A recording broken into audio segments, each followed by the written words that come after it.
Il a de l'or dans les yeux, du talent dans les pieds, de la détermination dans l'âme, un cœur de lion. Le football ne ment pas, sa vérité est flagrante et mesurable sur le terrain. Sablonneux il fut au début pour le fils du lion de la Teranga. Pieds nus, le ballon virevoltait déjà à ses pieds. Chaque touche, chaque geste le propulsait encore et encore vers le sommet. L'Europe ne lui a rien offert, il est parti le chercher. Il aurait pu s'appeler Mané Nino, Mané Platini ou juste être français, il aurait déjà été couronné. 14 buts en phase éliminatoire de Ligue des Champions. Enlevez les pénaltys des autres et vous aurez le meilleur de ce tournoi. 9 buts en 9 matchs comme faux neuf, il ne vous reste plus qu'à le faire jouer comme vrai neuf et vous serez encore surpris. Sadio Mané est juste en train de donner des cours de football aux 10 plus grands attaquants du monde. Des cas d'école, vous l'avez mis à droite, il vous a étonné. Décalé à gauche, il vous a bluffé. Et maintenant en pointe, il vous émerveille. Mettez le gardien, il vous étonnera encore. Soulker, Dokotaka Banyafeigne. Ensevelir une ombre ne l'empêchera pas d'apparaître. Le ballon d'or est devenu une histoire d'image, de notoriété, d'appartenance et non de mérite. Le jeu semble truqué d'avance. Nous en sommes à la saison 2 de Casa de Papel, où dans la saison 1, les deux principaux boucs émissaires, Sir Messi et Don Ronaldo, doivent être sortis pour camoufler la mascarade.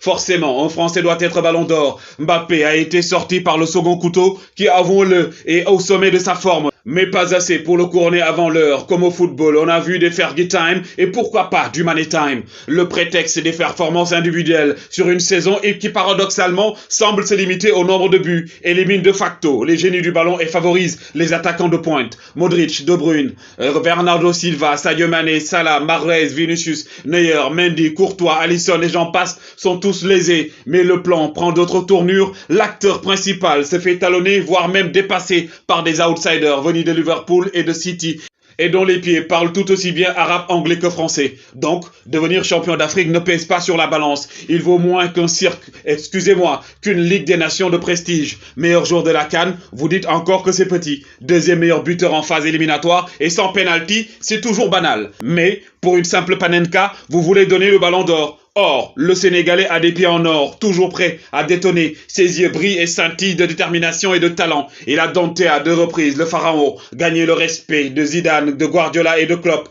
porte son peuple au premier cercle de son histoire et l'a propulsé sur les terres du Qatar. Le football ne parle pas français, il parle juste football. Il n'a pas de couleur, il est juste étincelant. Coupez même l'électricité au Stade de France si vous voulez. Il y aura toujours, Inch'Allah, les yeux d'un lion né d'un petit village de la Casamance pour illuminer de par son talent le monde. Ne truquez pas le jeu. Donnons-lui le ballon d'or, car il le mérite. Il est juste magnifique.